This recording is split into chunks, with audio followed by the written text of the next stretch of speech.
theme song plays, but that'll at least get us out there. Do we have the notes document? There's no doc. Okay.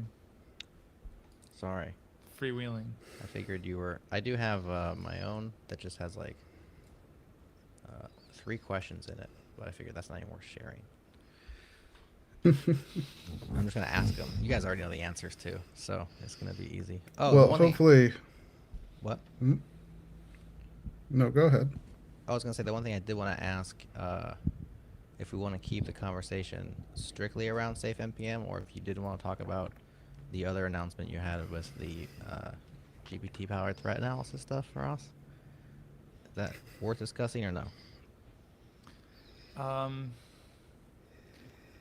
I don't know if we, maybe we keep it separate. Keep but it, I don't know. Maybe we run out of time, what I mean is like maybe we don't have enough material talking about Safe NPM. But I feel like Bradley has a lot to talk about how it's built and stuff. Yeah, there's a lot actually. There's keep also it just in my back not pocket till the end in case we need more, but we won't bring it up otherwise. Sure. Okay, cool. Well, let me go ahead and tell our channel that we're live, and then we'll get started. Bradley, do you prefer to go by Bradley, full name? Brad is fine. Bradley's fine. And I always say just start it with a B. Anything. I've been called Bubbles for like there's a lots whole of words night. that start with B. I mean, being called Bubbles by a whole night was pretty fun. Okay, I'll try that. And then no, I won't. And then is Meck your last name? Is Farias? Okay, my maiden name is Meck. My wife did not want to change her name, and I didn't want to deal with children's school paperwork, so I took her name. Okay. So what should I call you, I guess, is the short question. Bradley Farias? Farias. Farias. Farias. It's Portuguese, so it's kind of like a D and an R. Farias. Yeah. Farias. Close enough. That's probably as close as I'm going to get, but I'll try. And I do know how to pronounce Aboukhadijeh, so I'm good on that one. Ross and I go way back on that name.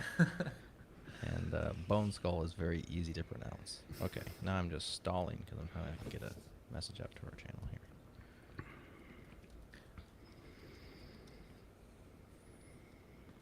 It's funny, I kept calling this NPM safe for a long time, and then I had to go and change it to safe NPM in my mind and in my docs, and so I might call it NPM safe.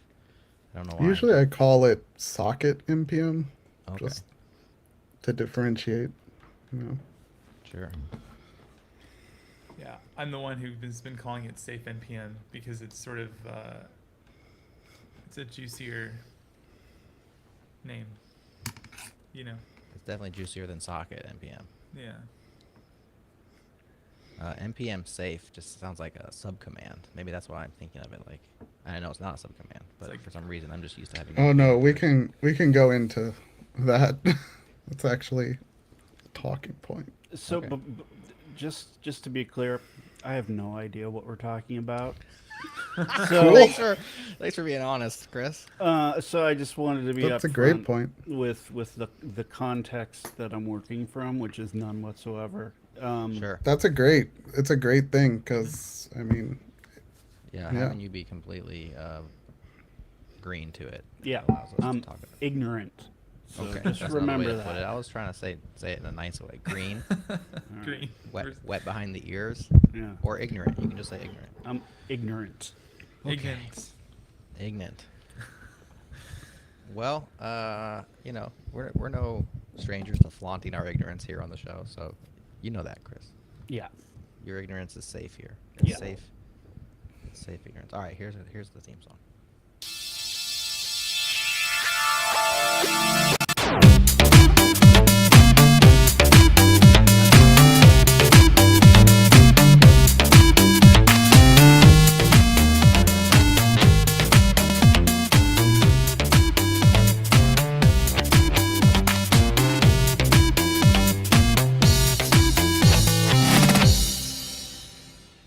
Hello world, it's your internet friend. It's me, Jerod, and I am here with my friend Chris. What's up, Chris? What's up? How you doing? Happy to see you once again. I'm doing all right. Yeah. How are you doing? I'm just great. Sarcasm detected. Farias is also here. What's up, Farias? How's it going, Jerod? It's always good to have you on the pod. And we are joined by a special guest, Bradley Farias. His friends call him Bubbles. Enemies call him Bubbles, maybe even. Bradley works with Farias at Socket. Bradley, welcome to JS Party. Hey, good to be here. Happy to have you as well. We're here to talk about some of your recent work on accomplishing the impossible, which is taking NPM and making it not dangerous, making it safe.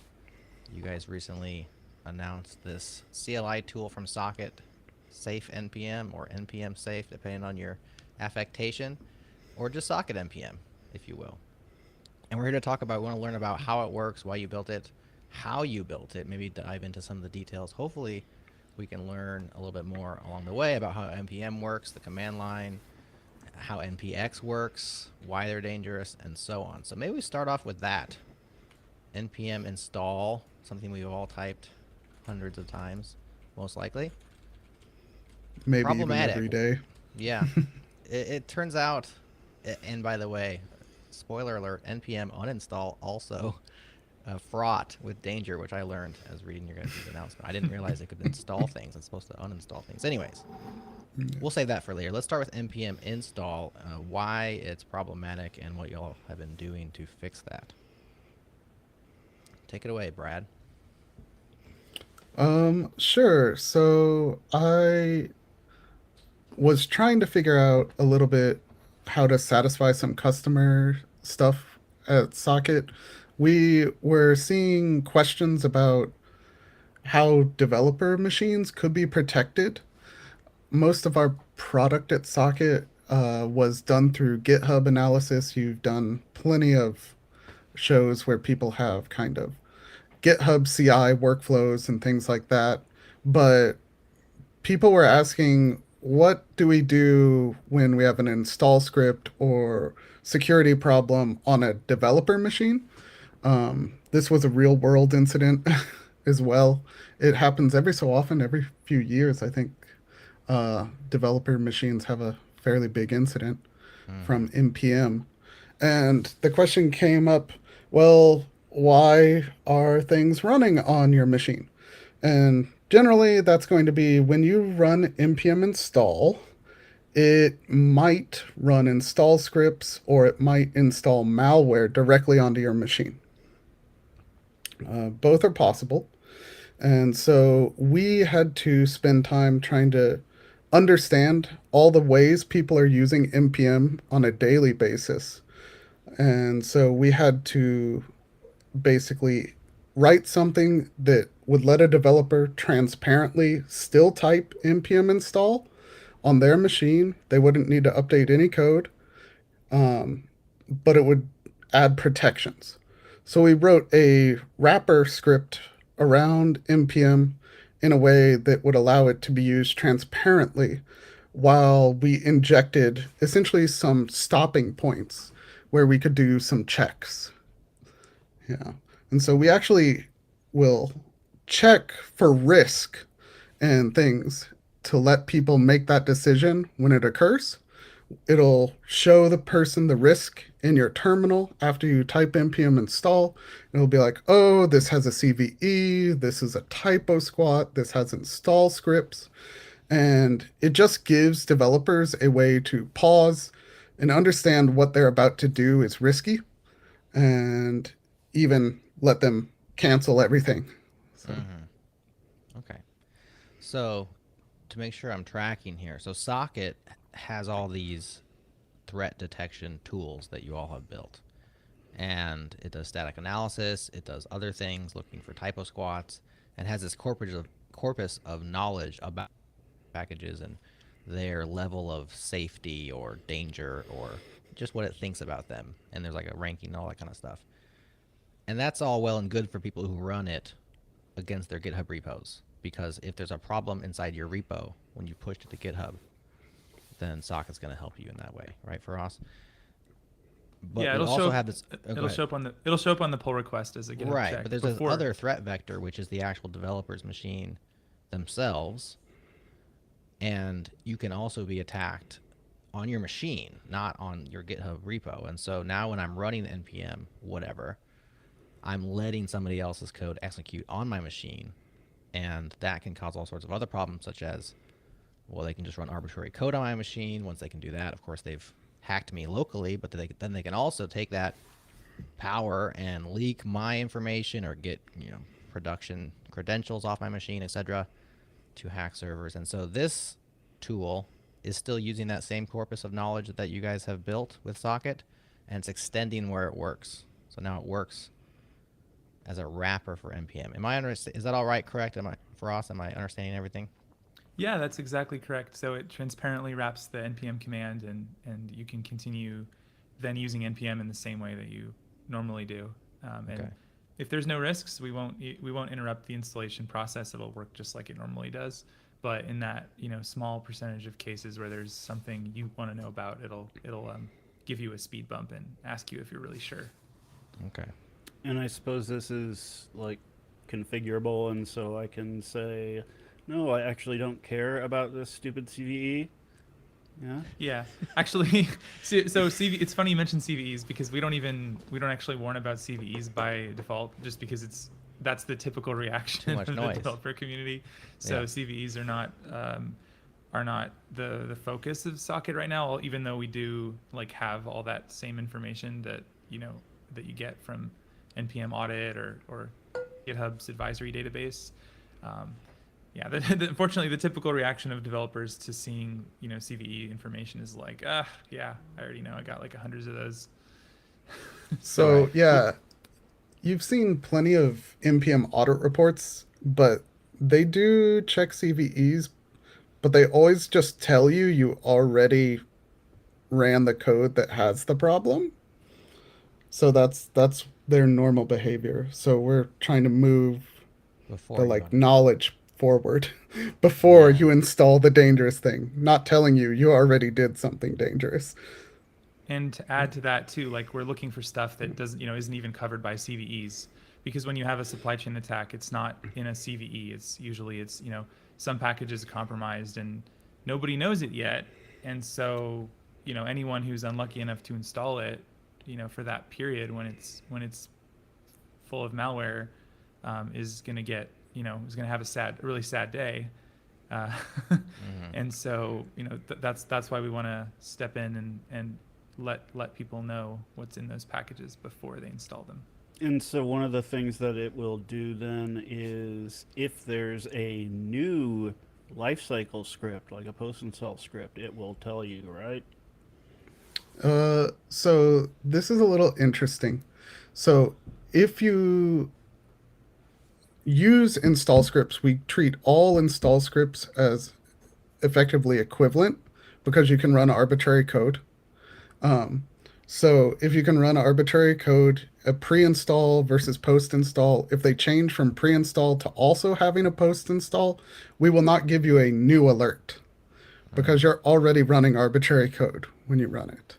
So there's a bunch of things that you might initially think are great to warn developers about, but it makes the tool completely unusable. Every time you add that speed bump, so you see this in other tools as well, they will add a speed bump every single time you install something that has, say, an install script. And it has an install script. Some of the most popular packages on npm have install scripts.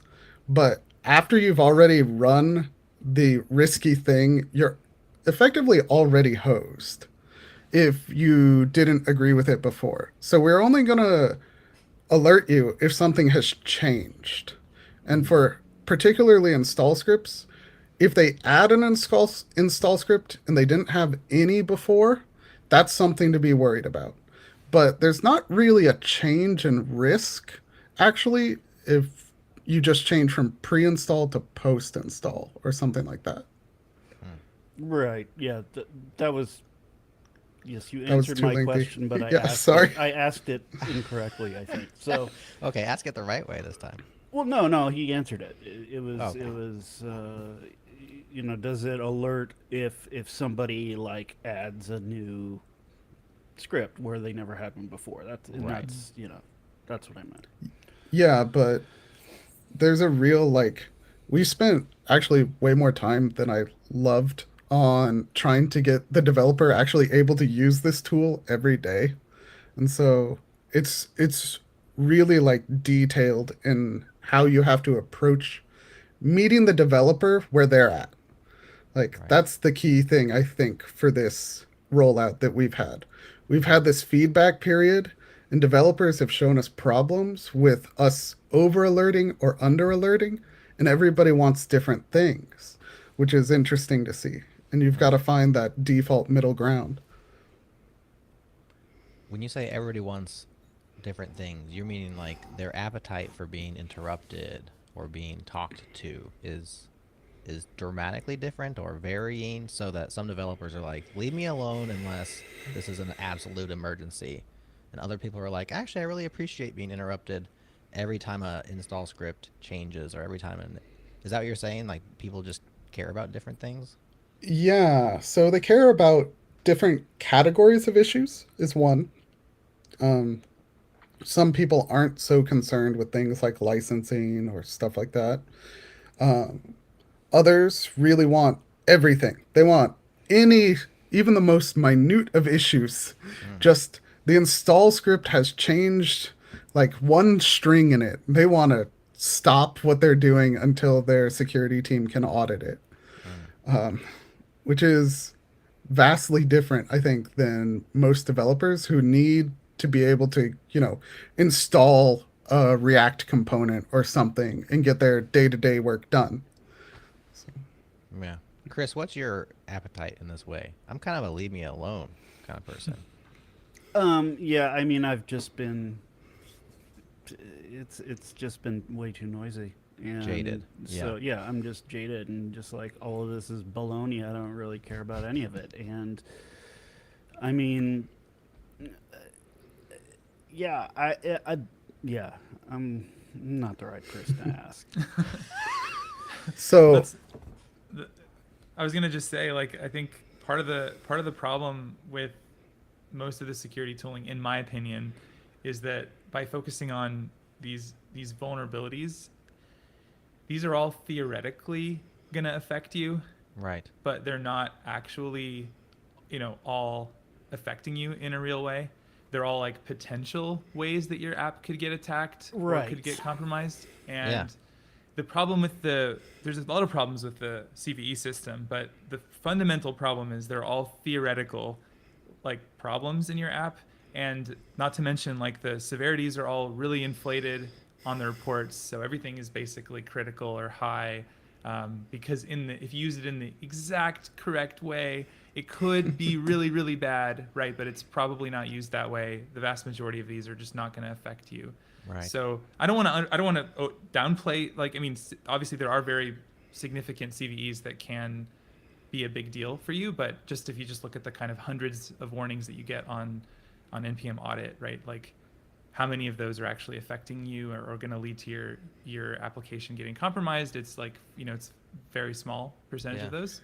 And so that's the key, like, original sin or whatever of a lot of the security tooling, which is why we've focused almost entirely on supply chain attacks and malware and stuff that basically, if you have one of those in one of your dependencies, you will not be upset that we told you about it. You will not see it as like an interruption or Right. or like, why is this tool annoying me? Like, that's the stuff we're looking for. So Yeah. it's pretty different. I It's an uphill think battle. Go ahead, Chris. build what people need, not what they want, right? So yeah. And it's interesting to hear you say that because what you want will drastically change once you get it. Um, How so, so? yeah. So, one thing that this tool does that most other tools aren't doing, this socket npm, is it actually compares what's on disk already. Most tools that you use they want big numbers. They want to scare the people. They want to like be like, yeah, we're providing value by like blocking your developers, and that's not really what needs to happen. We're not trying to scare people. We're trying to let them just like, oh, you fat fingered the name of a package you're going to install. I did this last week, and it stopped me. It was like, that's a typo. But there was a package on npm with that did things, and it stopped it. That I'm appreciative for. But once you have like, oh, I want all the warnings in the world, you really start to understand that all these security researchers are given value by overinflating everything. Every single possible way you can do prototype pollution is critical. That's probably not true. Why aren't you using this like fuzzing library in your testing or stuff like that? And those don't actually affect that many people. They do affect some, but for your day-to-day developer, there's actually much lower hanging fruit that malware authors are going to write towards. There's no reason for them to go to those extremes normally. Yeah. Yeah, I mean, when like npm audit first came out and Sneak and all that, I was like, oh, cool, like look at all this stuff. But I wanted to see all the things that were wrong and I wanted to fix them, but that got old really quick. Oh yeah. So, but yeah, I'm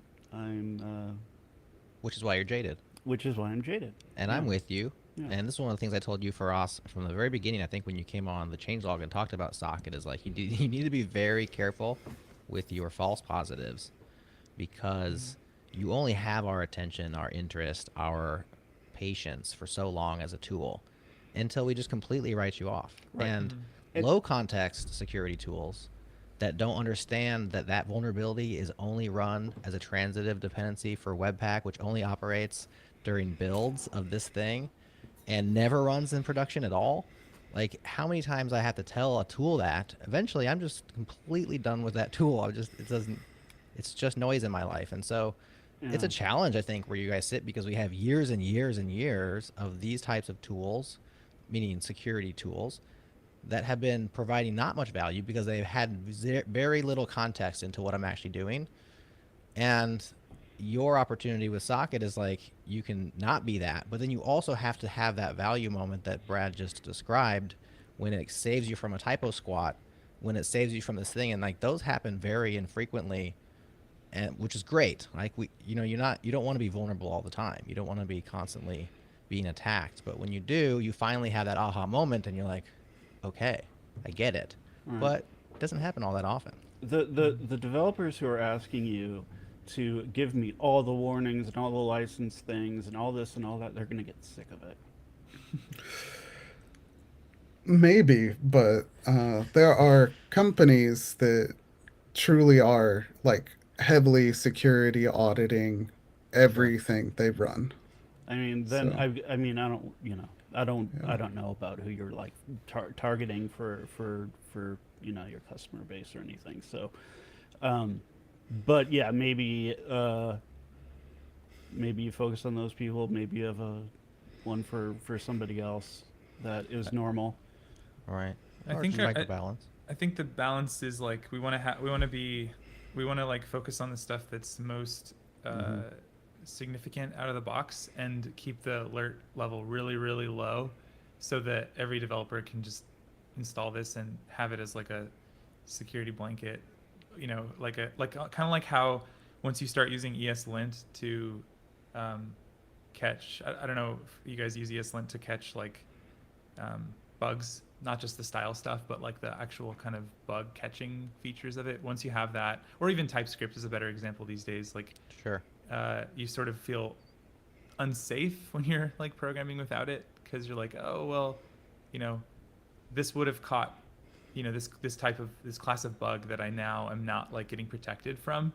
You don't want it to get in the way. So that's kind of the way we want it to work out of the box. And then if some team is like really paranoid and says, you know what, like, we want to be warned about every time a package reads a file, uses the FS module to read a file on my disk. Like, just warn me about that. We can let them configure it that way if they want Sure. to, but that's not going to be how it works by default, ever.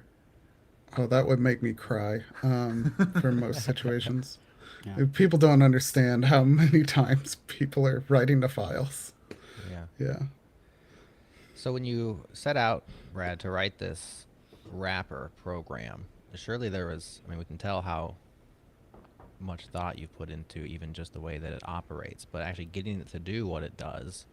How do you build something like that? I assume this is a binary that you install and then you run it and then it calls npm or shells out or something and kind of, it wraps. It's a wrapper library. We know that much. How do you build such a thing? So it actually went through around 3 iterations and 3 different attempts to do this. The first attempt was, okay, we will match npm's interface. We'll make our own CLI. It'll have the same commands. That's a lot of maintenance, Yeah. especially if npm updates. So this thing needs to work with multiple versions of npm. It needs to work on old npms. It needs to work on new npms. So that was scrapped pretty quickly. The next kind of attempt we did was, okay, what if we just invoke the npm CLI? It has a dry run mode built by default. Maybe we could, invoke it twice, once in dry run mode, once without dry run mode. So this actually doesn't provide enough information for you to have a good user experience. It won't tell you exactly what's being installed. It'll tell you the number. It actually has all the data. You just can't get it out of the CLI for what it's about to do or would do in a dry run mode. So after that, we reached, once again, a level deeper. And we actually wrote a wrapper script that will still invoke npm, but it rips out a piece of npm and replaces it with our dry run wrapper that will run in a dry run mode before it does any sort of real behavior that writes to disk. This was actually fairly pleasant to write compared to some other ecosystems or package managers. We looked at a few plugin systems on other package managers. npm actually was in a unique infrastructure position here where they use a library called Arborist, and we only really needed to replace Arborist, it looked like. So we just had to swap out Arborist, which is what it does. If you set your log level really high, you'll see this little thing logged called build ideal tree. That is where npm does a full resolution of the entire module graph before it does any sort of removal of packages or installation of new packages. And that is the only thing we really needed to replace with our first iteration of this. And so Node happily uses CommonJS here. This would be very hard if npm was written in ES modules. So we just kind Why of is did that? what... So mocking ES modules, I spent a lot of time. I was on TC39. I helped write the loader spec for Node. There's a variety of reasons.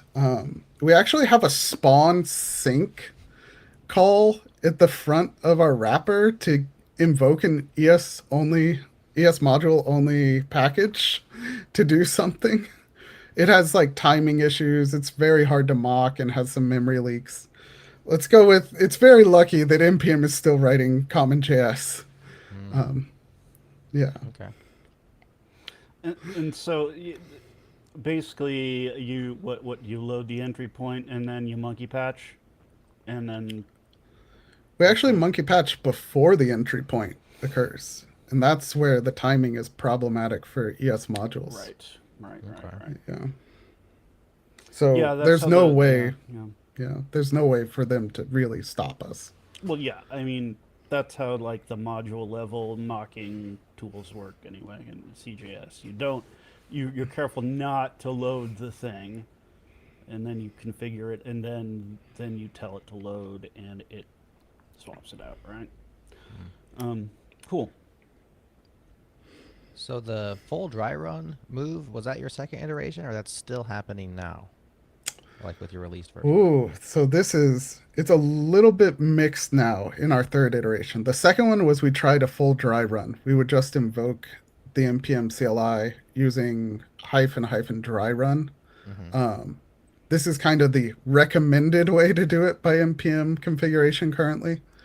But it just tells you it added X number of packages and removed X number of packages. That's the only information you can get out of the CLI. I see. You don't know what was removed or what was added, which can get really confusing because what's removed and added can actually be the same package name. So Arborist is what we're using now in the third iteration, not the CLI. And we do a dry run with Arborist. And it gives you a full list of where things are going to be installed, what used to be there. So if you're updating, say you are patching a CVE or something, if you're updating, you can see the previous version and the new version.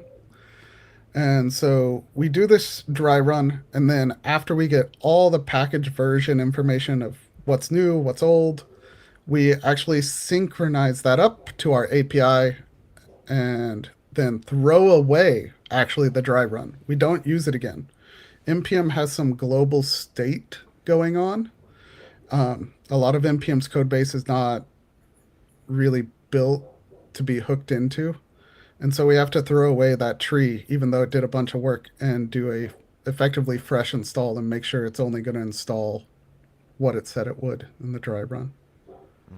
Yeah. Did you ever consider trying to do something like swapping out FS and then having like a virtual file system or anything like that? I've thought about it, but having done that in the past, no. Let's go with no.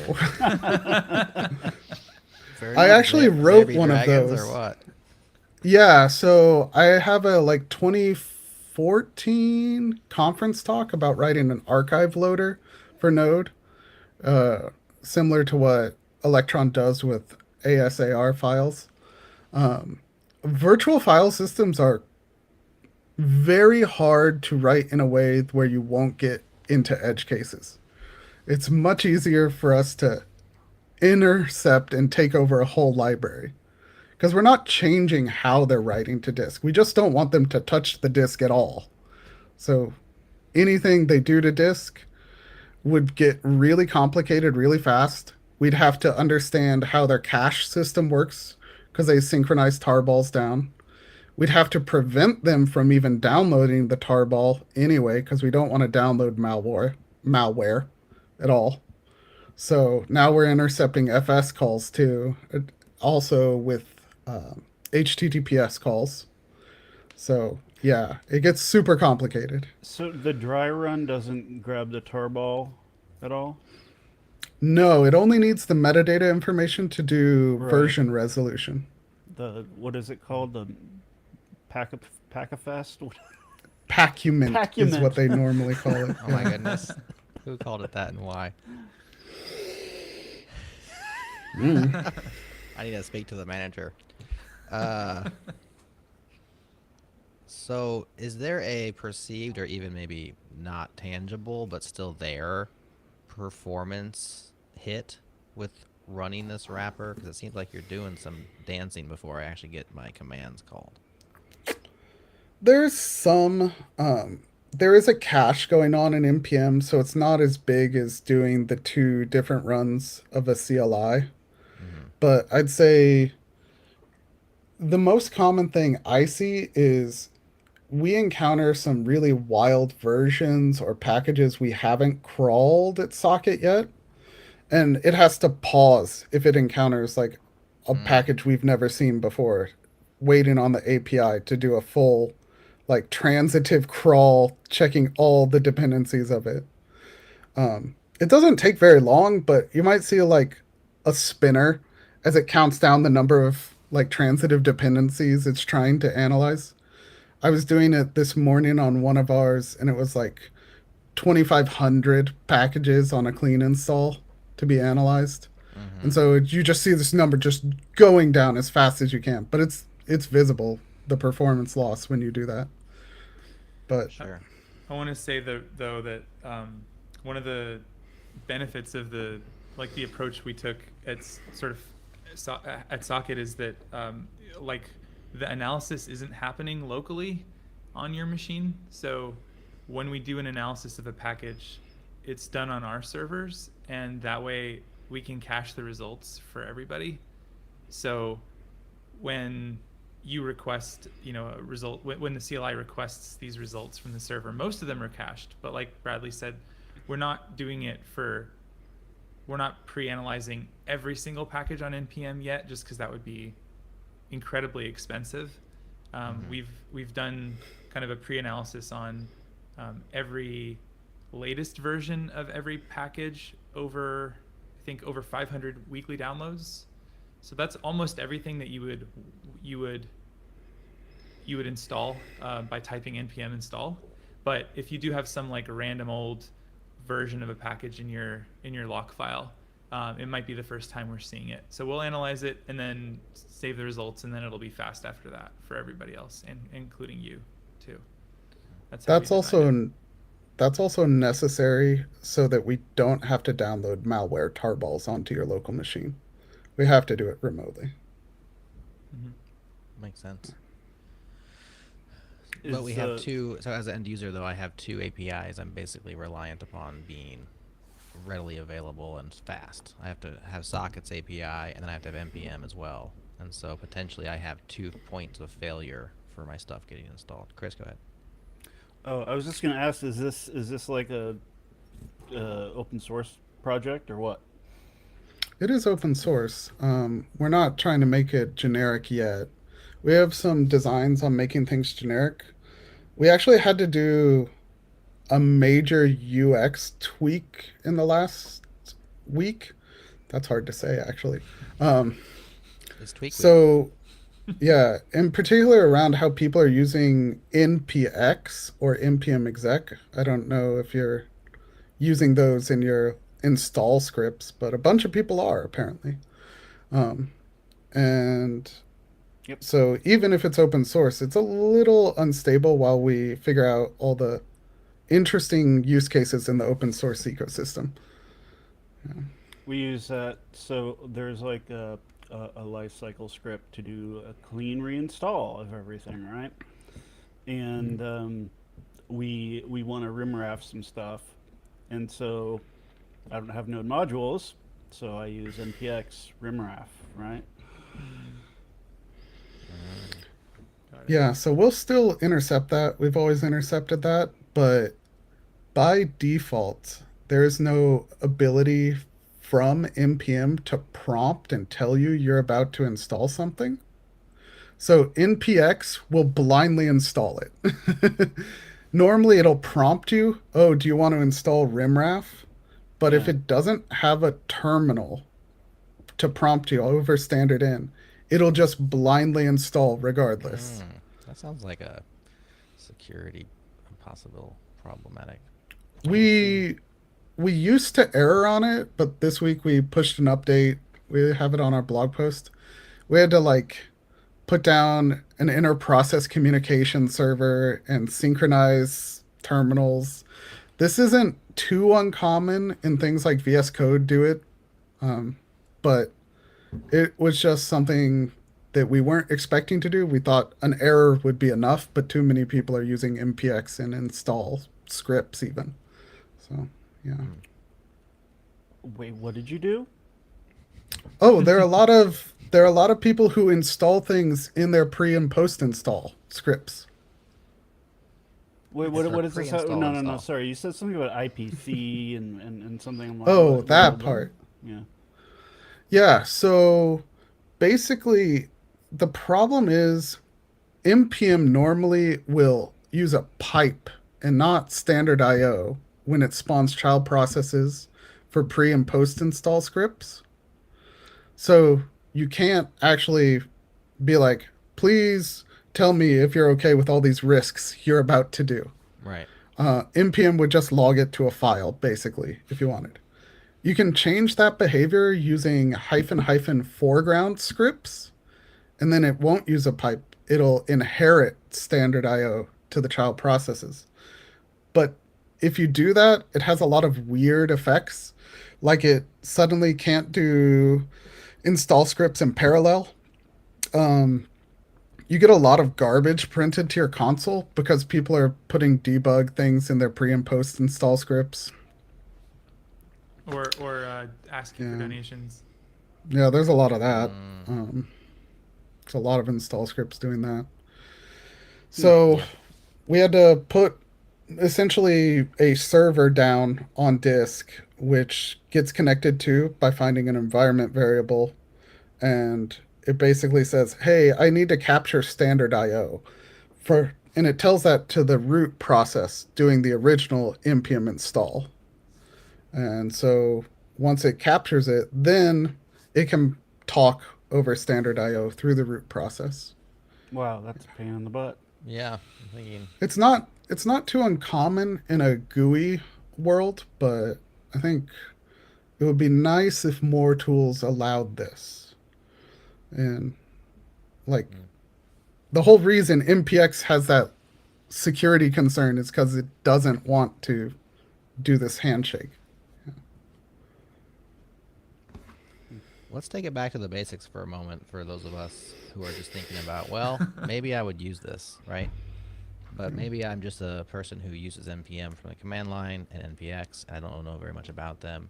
And I'm thinking, like, how would what's a wrapper program? What would I do in order to make my npm safe, like, with regards to this program? Just give us the ABCs of using it. Let's see. The first thing you do is install our command line. So it'd be like npm install at socket security /CLI. -G. And -G, because you're gangsta. well, if you want it to be global, yeah. Well, Usually that's what that means. I always you thought it would. was the gangsta flag. I always dropped the gangsta on Basically, there. yeah. And from there, make sure that the socket command is in your path. If it's -G, that'll be true. Right. And then we made sure it works with command aliasing. So if you're in Unix, do alias npm equals socket space npm, and then alias npx equals socket space npx, and then do everything normally. You don't have to update your code base or anything. No API key or anything like that? Not for the defaults, no. So if you want other things like org settings, then you're going to need an API key. It's just too easy for us. It's just too easy. Yeah, we like to make things easy. We know that developers don't want to futz with stuff when it comes to this. So just got to make it easy. Got to make it really What straightforward. if I already have an alias in there that says npm equals yarn? Then is it gonna chain? It's just gonna work magically? I'm pretty sure it's not gonna work with yarn, is it? No, we looked at Yarn's plugin system and it didn't have quite the right information that we wanted. PNPM just put up a PR yesterday to add the hooks we need. I have to double check them today. But no. People using yarn still? Do you guys know the numbers on yarn? I mean, Which one? which number? Which yarn? How many yarns are there? So I counted 6 different integrations we'd have to do to support. Just if you say the word yarn, Okay. we'd have to write like 6 different things. But officially, there's 3 versions that everyone uses, right? Kind of. There's. I'd say Wait a 5. There's 5. 5 officially because you have PNP mode, which I would actually separate out. Is it worth all that effort for us? I mean, you're the businessman. You guys is this worth it for the business? It's one of the most updated feature requests, or Is it? most Yeah. upvoted. Yeah. Yeah, people really like Yarn especially in big companies. Like a lot of customers are using Yarn.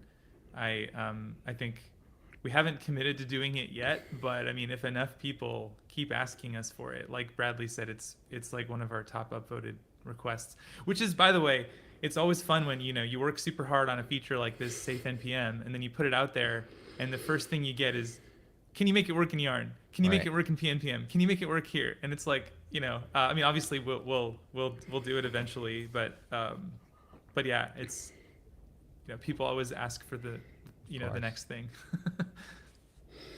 We also have other languages, and some of the other languages will be fairly easy once we get all the user experience story ironed out with this just one integration.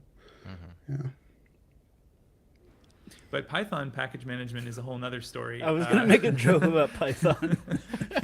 Go ahead, let's hear it. No, Your no, no, joke no. is Go ahead, Frost. go ahead. This is their life, Just you like can joke all you want. 500 integrations, and Right.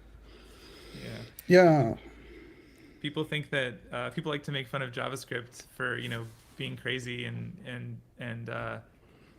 yeah, it's really eye-opening to look at the other ecosystems and realize Right. actually we have it pretty good in JavaScript. We have like our package dependency format is a JSON file. It's easy to parse it. It's really straightforward. And everyone else, or not everyone else, but a lot of other ecosystems have basically these arbitrary files where you can run anything in there, and it's just a convention that they follow a certain format. But theoretically, you could have code doing anything in there, like looping and if statements and HTTP requests in the file that declares the dependencies, right? So that's craziness. We have it pretty good in JavaScript land, I think. Well, speaking of craziness, riddle me this, guys. Why would npm uninstall ever install packages? Yeah, this was a surprise. This is what got me the best. can I answer? Can I answer? Oh, Chris knows why. I want Why? to try. I Go- want to try. go Because ahead. you can add a uninstall or post uninstall or pre uninstall lifecycle script that does literally anything, right? That's one, but that's not the surprising one. Okay, what's the surprising one? So sometimes you have two dependencies that depend upon a third dependency. So we're going to say A and B are our two dependencies. They all depend on C. But A wants the 1.1.x, so you're stuck on 1.1. But B wants anything greater than 1.0. So that means B can install 1.2, but not while A is installed. Okay. So if you remove A, npm, I said earlier, builds the ideal tree, the like perfect version of the world. And then it sees, oh, I could actually install a newer version of C because A is gone. And so removing A updates and installs a new version of C, which can then install, more dependencies that never existed before or whatever. I wonder if this is why if you went and you did an npm link, and then you go and you run npm install or uninstall on something else, it kills all your symlinks and you have to do it all over again. But I have a question, Bradley. Like, didn't npm used to in the old days just install in that situation? Wouldn't it just install two versions of C and give each give A the one it wants and give B the best one that it wants too? So you'd have two copies of C. Oh, now we're getting into package manager fights. Yes, it originally did that. And then people saw Yarn, and Yarn deduped like this does. So npm adopted that behavior. And now we're seeing npm responding to pnpm's kind of global shared cache as well. And it added that like 2 months ago or something. And so it's an ever evolving thing. And so the only way to keep up to date is to get these hooks in some way. And we declare, like, this is the data we need, and we write them to each integration. So It's unfortunate that npm was never really built to be extended. Maybe, but even with these plugin systems on other package managers, um, we're having to go and change the hooks. So it's hard to know what hooks you actually need until you write an actual thing to use them. Mm, And a lot of the times, people are using the hooks for things and they aren't respecting what users have already installed on disk. That's a big thing. We've been talking to a couple of package managers about this, and they were surprised that we want to know what's already on disk. Um, yeah, so that's not usually in the plugin system.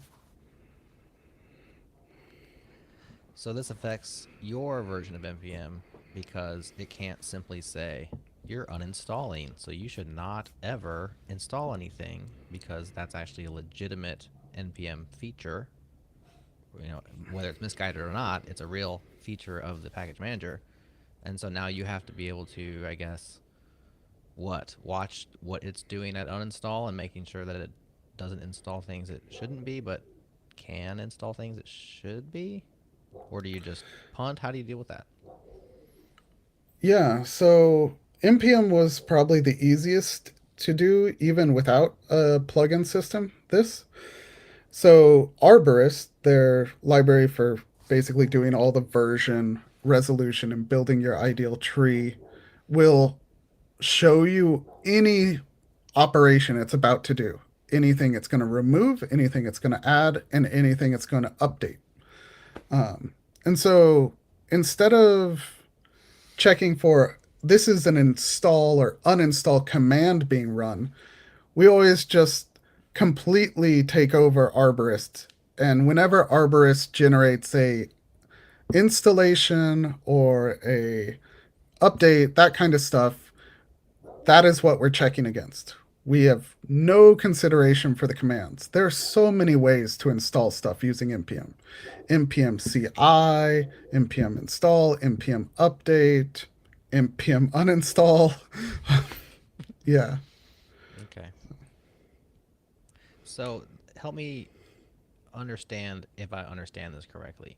When you install socket npm, are you taking your custom arborist, are you monkey patching the existing npm on my system, or are you shipping a custom npm alongside it that I'm now using instead? Which one of those two is true? So Arborist hasn't changed in years, luckily. So we're actually monkey patching. We're not doing it on disk. We're not modifying it. So you can Okay. still use your normal npm. Okay. But we are monkey patching it if you go through the wrapper. And this gets a little more complicated. We actually ship a shim that will alias the npm and npx commands. There's like a little bin folder inside of ours, but we don't actually ship vendored versions of npm. These little shims, we put them on your path variable. So there are some cases where tools are trying to muck with your path, and we check that our npm is still on the path. And if you call into this shim, it will monkey patch npm right before it runs in memory. Okay. So it doesn't mess with your npm at all. You can have them both running next to each other, and if you don't do the alias trick that we talked about, then you can Right. just decide if you want to run npm install or socket npm install. You can have Okay. them both.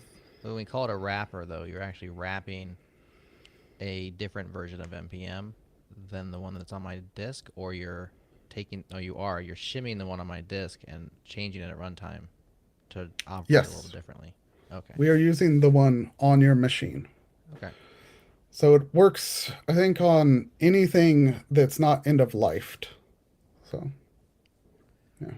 Did you have to do anything specific with regards to Windows? You know, npm is famously has great Windows support. One of the reasons why I think it took off as an ecosystem was that Windows developers could do lots of node things.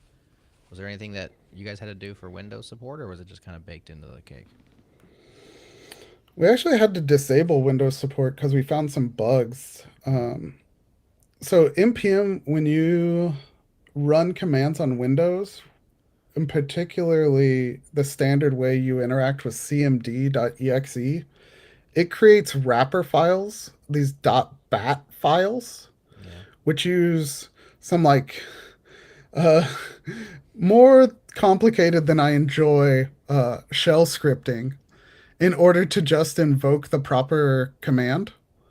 So we actually looked at how we could support Windows, and we cannot programmatically safely, that's the key word, invoke those shell scripts to see what they're actually about to run. So it's not supported for now, unfortunately. But we haven't had any requests to add support for it either. But to be clear, we support Windows subsystem for Linux, so that's what Yeah. most people are using WSL, right? So it'll work fine on that. I think that's why we haven't had any requests yet. So, does it work if you bundle npm with your app?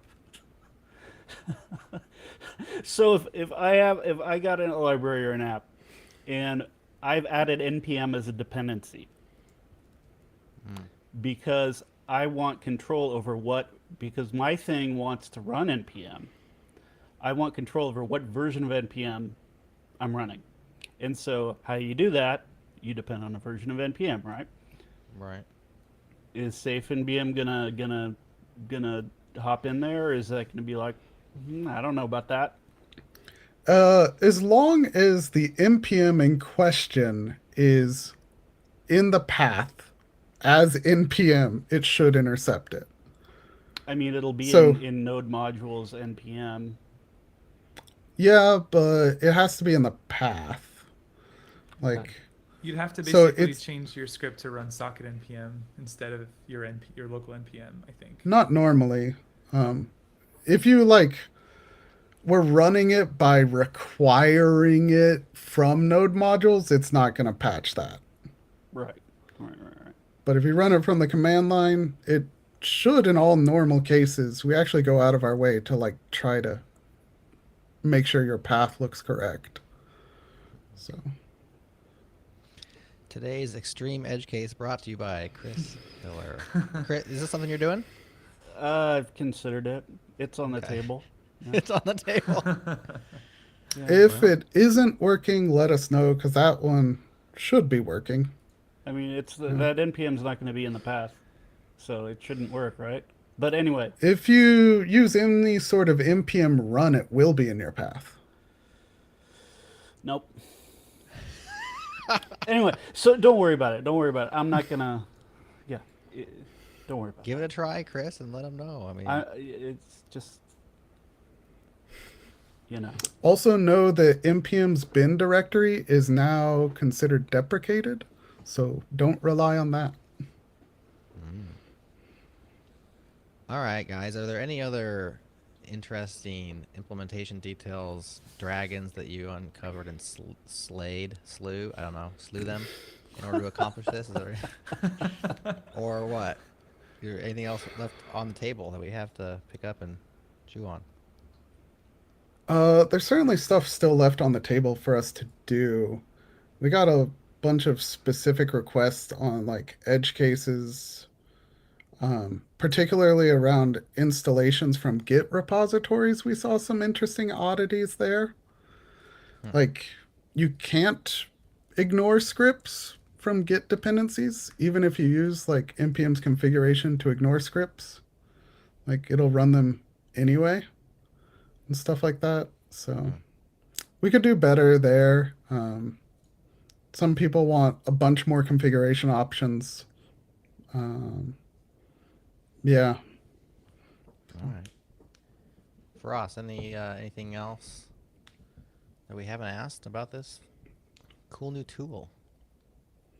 No, I'm just glad we got it out. It's been one of the things I wanted us to build since the beginning of Socket, because it always felt like a gap in we're trying to stop malware, but we're stopping it in your pull requests and not on your local machine. So it's been like just one of those things we wanted to do, but we never really had the time to just like sit down and do it. And now that we did, it's great. Yeah, people really seem to like it, and I wish we did it sooner, but better late than never. So, yeah. Awesome, Chris. You gonna give this a try? You gonna use this tool? Are you too jaded? What? No, I mean I'll give it a shot. Yeah. All right. I want like a VS Code plugin, and I want it when I open my package.json file. I want it to show squigglies and stuff of the stuff that's bad from socket. Okay. Let's get on that. Feature requests coming at you guys. Just I don't know. go to the marketplace and install it. It's already there. It exists. Yeah. Awesome. Those are the best kind of feature requests. I love it. When they already exist. Yeah. Squigglies. Bradley also wrote our VS Code extension. So. Okay. Yeah. Submit your bug reports to Bradley on that one as well. Keep them off. I really Frost's desk. want like usability improvements more than bug reports, like because people are running these all day, every day. So All right, we'll submit your usability improvements to Bradley, not to Farias. Yeah, I mean, if anyone is interested in rolling this out as a default NPM wrapper for their whole company, please get in touch. We're talking to a few customers that want to do this, so we'd love to understand the use case more. But we've gotten interest from people who just said, we just want to, on our default developer image on all new laptops, just like, give everybody the wrapper so that their NPM, gets that protection. I know smaller companies don't usually do that type of stuff, but larger companies do have lots of software running on the developer machine, usually for security stuff. So if anyone's interested in that, like, please reach out to us, and we'd love to learn more about how you'd want to do that and help support it. Very cool, guys. Well, thanks for coming on the show, Bradley, Chris, and Farias. It's always a pleasure. Of course, all the links to all the things that we referenced on today's show will be in your show notes. That's JS Party for this week, and we'll catch you on the next one.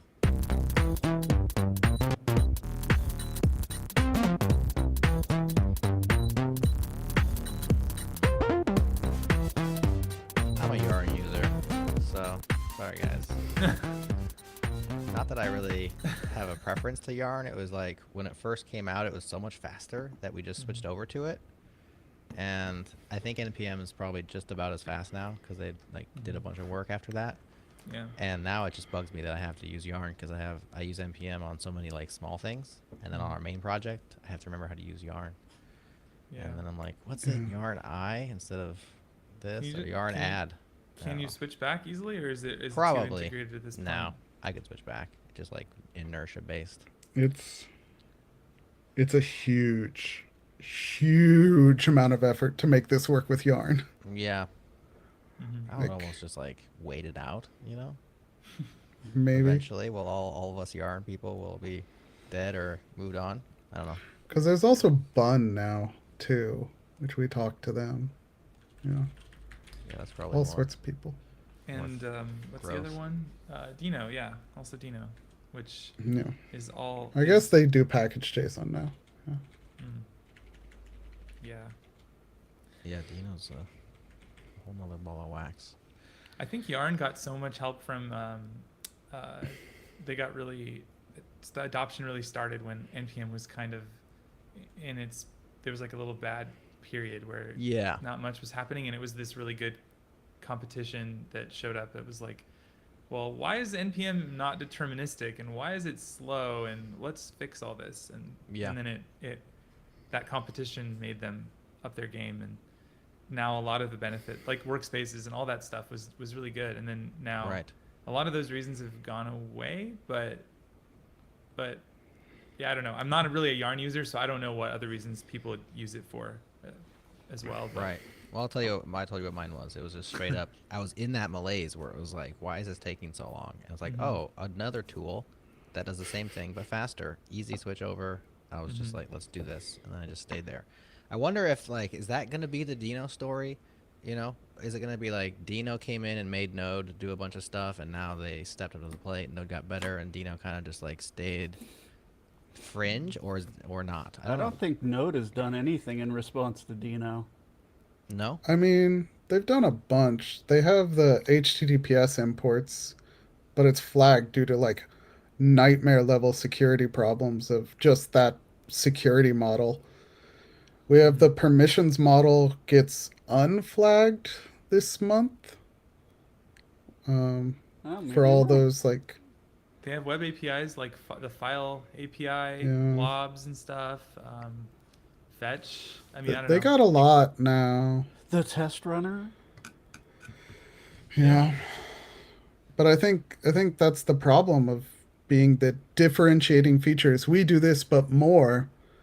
You're just telling the original people to ship more. You're not really bringing something new to the table. Brand new. Yeah. Yeah.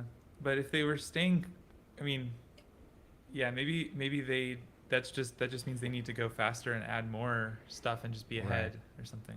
Yeah, I mean, Well, they've I had to mean, carve backward. They yeah, just they have. added package Mhm. JSON.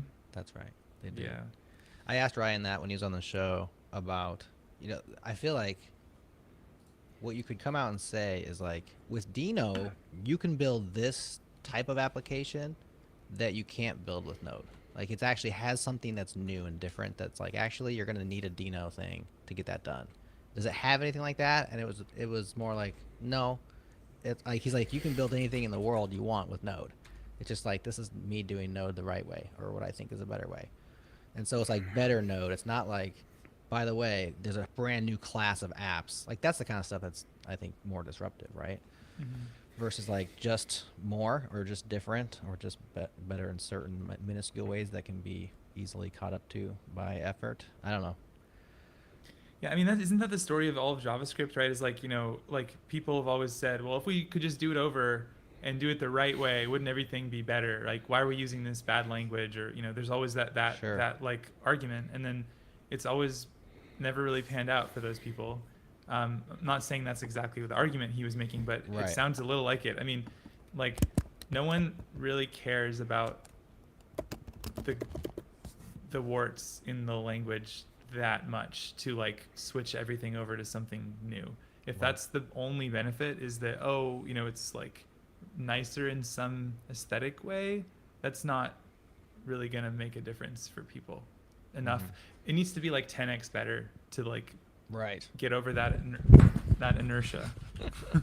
That's a mic drop Honestly, yeah. Honestly, I think Bun's gonna just be the biggest problem for Dino. Oh well. because it's gonna steal some of their inertia, their intention. So, Dino requires you to have a greenfield project to really excel.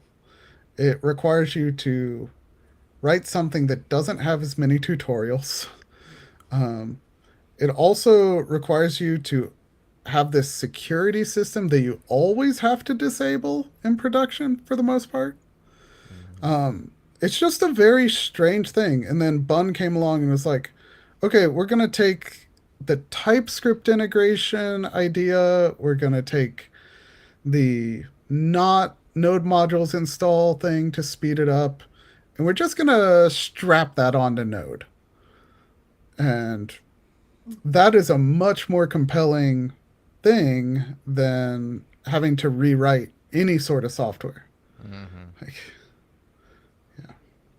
Well, I mean, And so, taking a cue from TypeScript's playbook, right? Like, the fact that it's a superset and it's just adoptable in this way, you don't have to rewrite anything. Like, you're literally already using it. Was one of the reasons why people were like, "Oh, okay, I can just change this to .ts, or not even have to do that, and try this out." That's a huge advantage for Mhm. any sort of adoption. Is like, well, be a superset, or be the same, or be API compatible. It's much harder to start brand new. I mean, but you get more radical ideas that way, I guess. Assuming that your ideas are radical in the Are first we place. still on YouTube? Yeah, let's hang up.